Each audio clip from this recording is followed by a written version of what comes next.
They called her the ghost pilot always present, never chosen.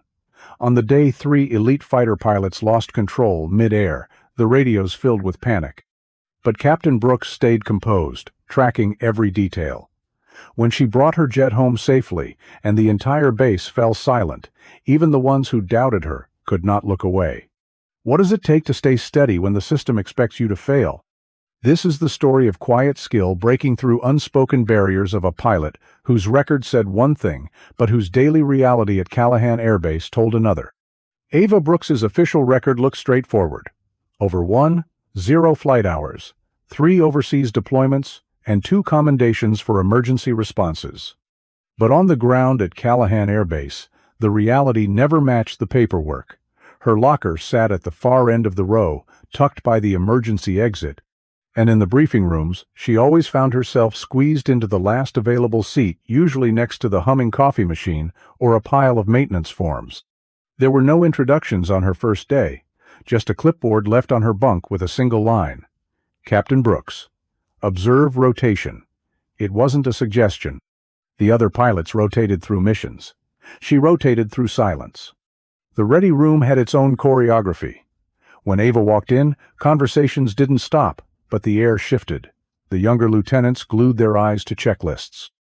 A major redirected talk from cloud ceilings to last night's game. It was never hostile, just practiced avoidance, the kind that left her name off the mission board or put her in the standby column, and always a backup, never the first call. The exclusion didn't come with slurs or shouted orders. It filtered through the system. Senior officers cut her off mid-question during briefings. Maintenance logs for her assigned aircraft went missing or were filed late. Her requalification paperwork got flagged for re-verification 3 times a pattern, not a coincidence, since female aviators at Callahan faced this hurdle 3 times more often than their male counterparts. Simulator sessions for her got scheduled during mandatory safety meetings, and when she brought up the conflicts, she got a shrug and a line about standard procedure. The base commander once joked in the mess hall that some cockpits are built for certain body types, and laughter rolled down 2 tables. No one filed a complaint. Ava made a note and moved on. She adapted in the only way she could, showing up early, prepping her gear before anyone else, memorizing emergency checklists until she could run them backward. On standby, she studied every mission profile, filling her battered notebook with wind calculations and fuel estimates for sorties she'd never fly. The others saw a pilot benched by bureaucracy. Her notebook told a different story, pages of data, scenarios, and solutions for flights she was never cleared to make. Every morning she walked past the row of F-16s in Hangar 3, their canopies catching the first light. She timed her route to coincide with maintenance checks, watching which jets got new hydraulic fluid and which ones needed new tires. The ground crew stopped asking why she was there. After a while, one chief mechanic started leaving the logbooks where she could see them. By her 4th month, Ava could diagnose most engine issues by ear. She logged 47 unofficial simulator hours after duty shifts and picked up 4 more commendation seats for ground-based fixes that kept the squadron flying. The rosters still listed her as standby. The younger pilots still avoided her gaze. The system kept its rhythm. But the routines at Callahan always had their cracks. The moments that revealed everything didn't come with announcements or reprimands. They came in the split second of a smirk, a sidelong glance, or a joke that landed just loud enough. At Callahan, the real messages came in the smallest gestures. That morning in Hangar 3, Ava suited up as the colonel strode across the polished floor. He didn't bother with subtlety. His voice carried over the hum of jet engines. "You really think this is Top Gun?"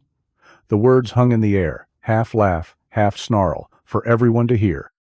It wasn't the first time, but the timing mattered today. A congressional demo flight meant every move was under scrutiny. The smirk that followed wasn't just for her. It was a signal to the room about who belonged and who didn't. She kept her hands steady on the harness buckles. The colonel's eyes lingered, waiting for a reaction. Instead, Ava checked her gear and moved on.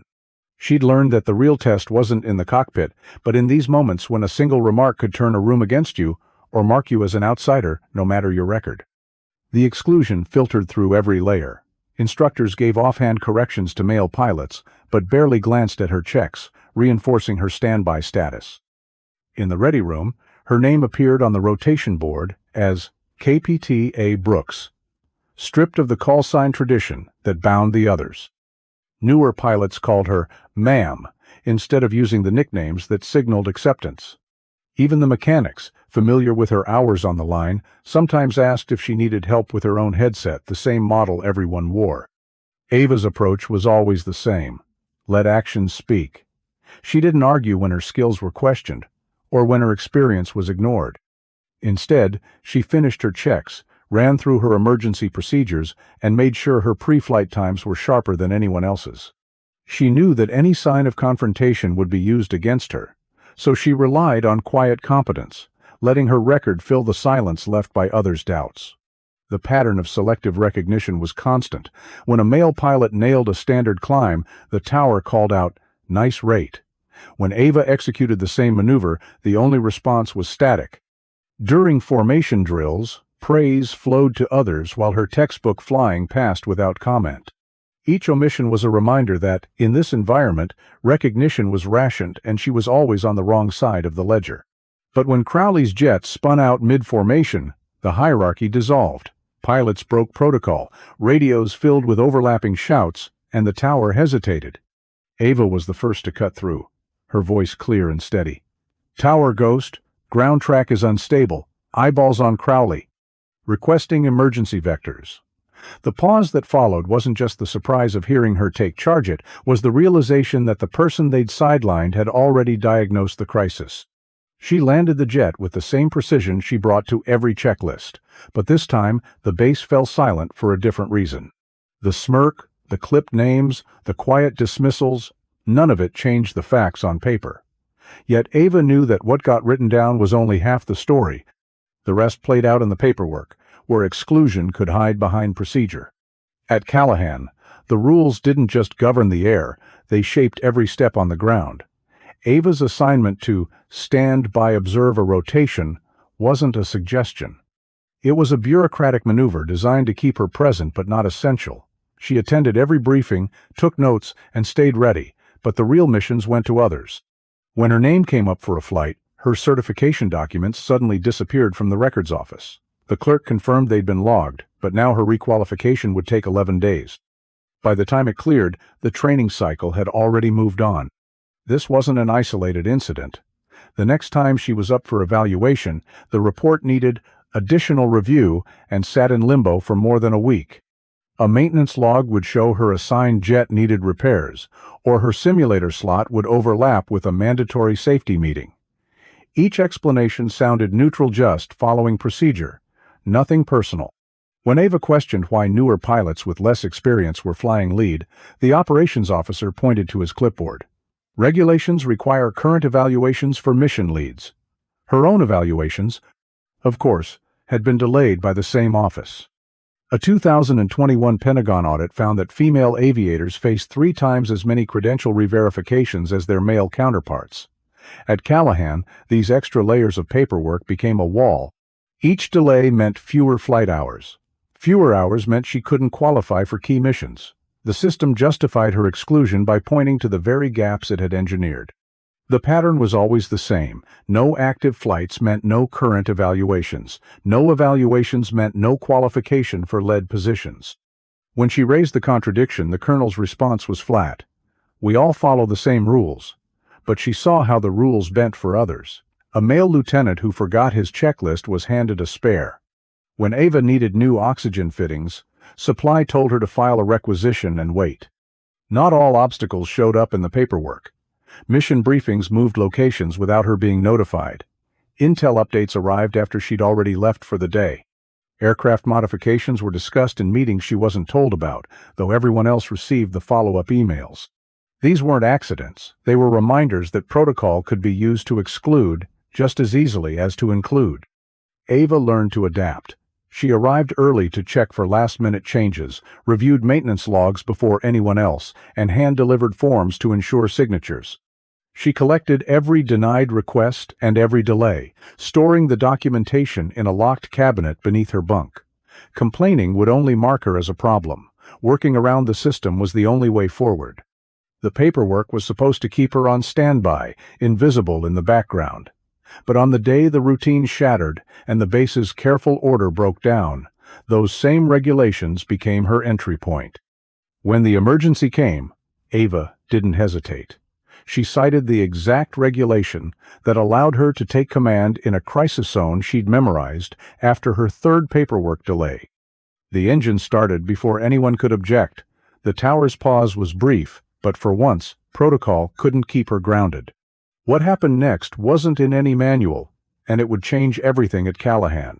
The VIP demonstration at Callahan was meant to be routine, a showcase of discipline and coordination for a row of generals in the observation tower. The plan unraveled in seconds. A simulated drone strike turned real, and Lieutenant Crowley's F-16 veered hard left, trailing smoke. Radios filled with overlapping voices, orders tangled with panic, and the colonel's voice cut out mid-command. Two pilots broke formation, but Ava kept her eyes on Crowley's descent. She recognized the angle immediately. It was the same trajectory her father had described after his emergency landing in 1991 EA maneuver he'd talked her through countless times at the kitchen table, diagrams scrawled on napkins. Never wait for orders if you can see what needs to be done. That lesson, buried in her memory, surfaced now as she watched Crowley's jet dropping too fast, too steep. Her hands moved on instinct. She eased her throttle, adjusted her pitch, and slid her F-16 beneath Crowley's. The move wasn't in any manual. It was a blend of her father's old improvisation and the hundreds of hours she'd spent in the simulator practicing scenarios no one else bothered to log. Her focus narrowed to the space between the two jets, the margin for error, measured in meters, not rules. Visibility dropped as fluid from Crowley's damaged aircraft streaked her canopy. She kept her bearings by habit, checking the horizon, trusting the feel of the controls. The tower's warnings faded into the background. Ava overrode the comms, her voice steady. "Crowley, Ghost, relinquish control." She didn't raise her tone. She didn't need to. Crowley's faint reply was enough. She didn't try to intercept the fall. Her father's words echoed again. "Control the descent. Don't fight it."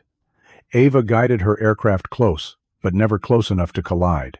She made small corrections, using her own jet to stabilize Crowley's path, aware that one miscalculation could send both of them into the ground.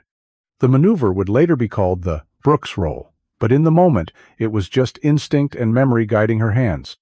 When Crowley's jet finally leveled out, skidding low over the runway, Ava stayed with him until both aircraft touched down. The landing wasn't smooth, but it was survivable. Mechanics found traces of Crowley's landing gear on her wing-type, evidence of how close she'd come to disaster. Back in the hangar, the colonel and the generals watched the radar data again and again. The numbers showed what had happened.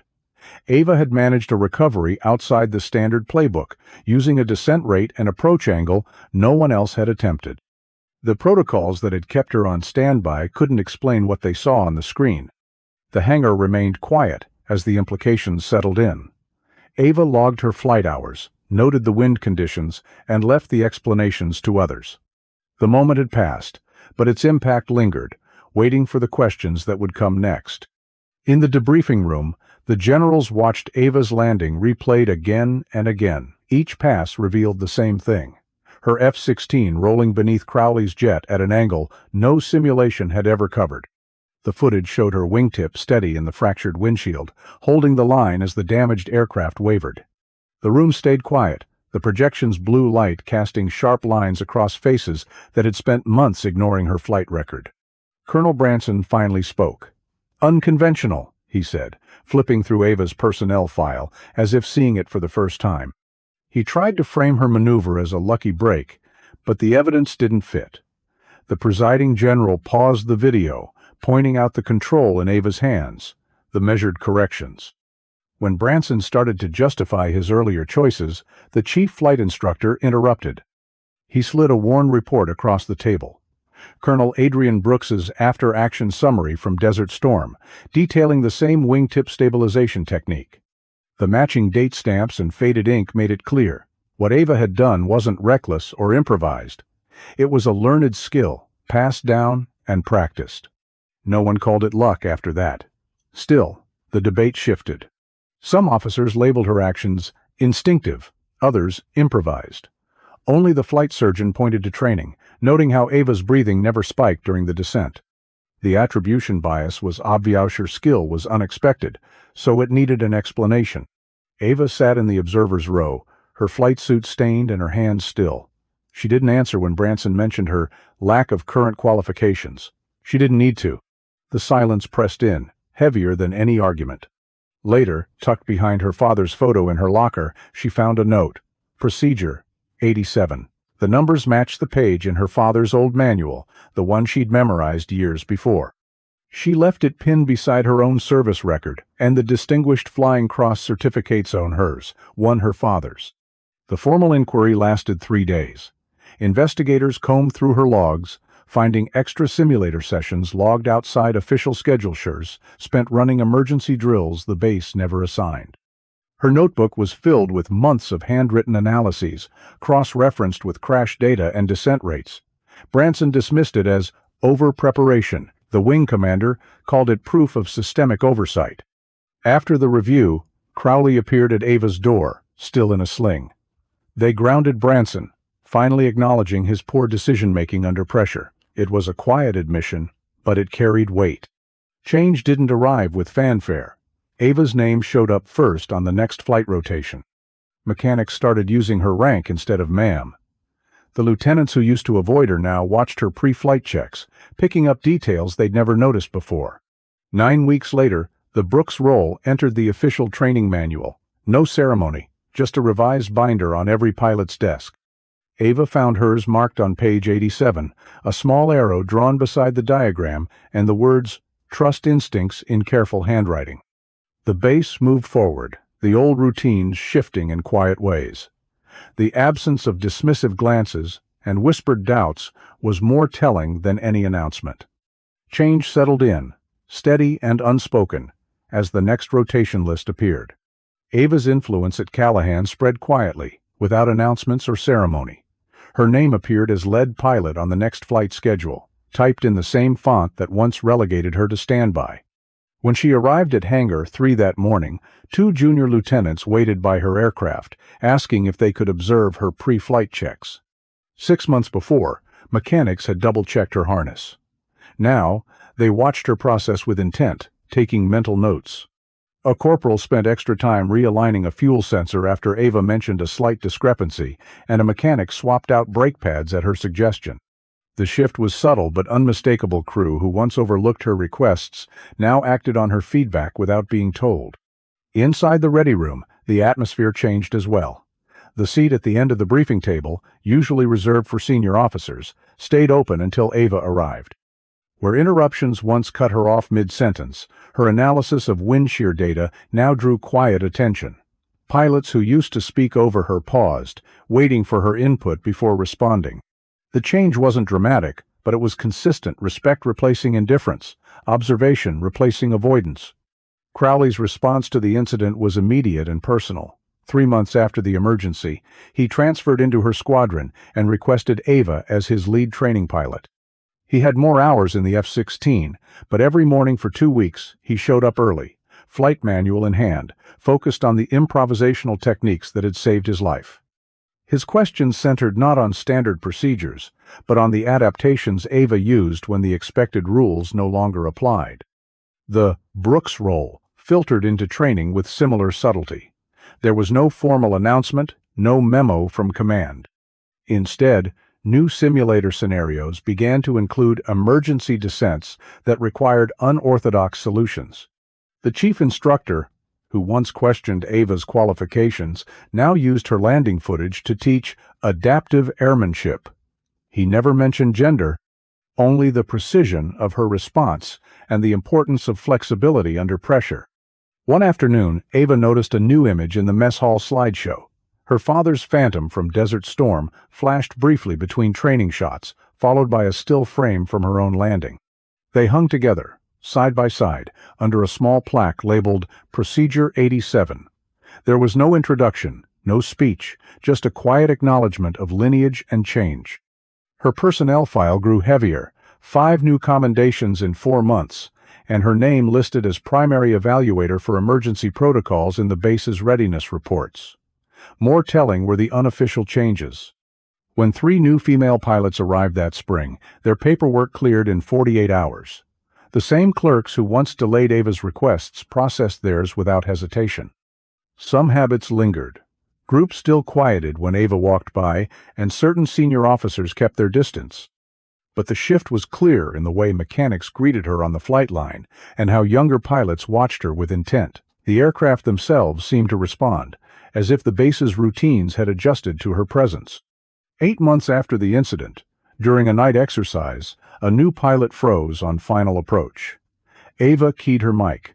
Angles over airspeed. The advice was simple, the same her father once gave her. The pilot landed cleanly. No one remarked on it. The radio call sign, Ghost, faded, replaced by the designation she'd earned, Lead. Even as routines changed, reminders of the past remained. The next shift would come quietly, delivered not by a public announcement, but by words left behind when no one was watching. Behind the new routines at Callahan, the less visible struggle kept working. Progress slipped in through small changes, faster paperwork, a new call sign in the system, a few more names on the flight board, but the larger pattern remained. Only 9% of Air Force combat pilots are women. Numbers like that don't shift overnight, no matter how many training manuals get updated. Ava noticed it in the details. 3 new female pilots joined the squadron, their certifications clearing more quickly than hers ever had, but still not as fast as the newest male lieutenant. One waited nearly 2 weeks for a simulator slot, told each day that resources were limited. The system had learned to move faster, but it hadn't learned to move equally. The Brooks role entered the curriculum without ceremony. At first, the maneuver appeared in unofficial notes on asterisk in the emergency procedures section, a nod to the pilot who'd landed 2 jets with 1 set of hands. Later, the new edition of the manual included Procedure 87, the steps outlined exactly as Ava had flown them. The credit line read, Standardized Emergency Protocol. No mention of Brooks, no footnote. Mechanics taped a photocopy of the page to her locker anyway, right beside her father's old photograph. Recognition on the flight line came in small acts. Mechanics wore wristbands stamped with 87. Tower operators started using Ghost as a call sign, this time as a mark of respect. But outside the hangar, the resistance lingered. At another base, Ava heard about a new pilot whose certification sat in review for 8 days, despite every requirement met. The paperwork moved faster, but the habits behind it changed slowly. The numbers told their own story. 9% of combat pilots. Parity projected decades away. That gap isn't just a statistics, it's a measure of how many capable pilots are still waiting for the chance to prove themselves, how much potential sits grounded by routine. Ava's story spread through unofficial channels. Younger pilots swapped her notes, ran her simulator drills after hours, and picked apart the margins of her logbooks. The lesson wasn't just about emergency maneuver it was about persistence, about what it takes to keep showing up when the system expects you to fade into the background. The official history moved slower. The base website still listed former commanders without mention of operational reviews. Manuals credited procedures, not people. Progress came in increments, solutions adopted, origins ignored. The contradiction was everywhere. The maneuver that saved 2 aircraft now standard, the reason for its invention left out. Still, shifts in posture, the way new pilots lingered after briefings, the unspoken respect they marked something real. Change didn't announce itself. It accumulated, quiet but steady, until it was impossible to miss. When the story gets told, it's easy to focus on the firsts. But what matters more is how quickly the 2nd, the 10th, and the 100th follow. The unseen battle continues, but the line of pilots ready to step forward grows longer each year. Ava Brooks didn't shatter barriers, she revealed how insubstantial they really were. For every headline about a first, there are many more who follow, often without recognition. The real story isn't about breaking through, it's about exposing the boundaries as artificial. Now, Callahan's flight logs include her maneuvers as standard entries. Procedure 87 circulates in training, its origin unspoken. That's progress. When what was once exceptional becomes routine. Still, Women make up only 9% of combat pilots. The question remains, how many more are waiting for a chance that doesn't hinge on being the exception? If you've seen bias in action or have ideas for changing the system, share your thoughts below. Subscribe for more stories that dig into the realities behind the breakthroughs where skill speaks for itself and change is measured by what becomes ordinary.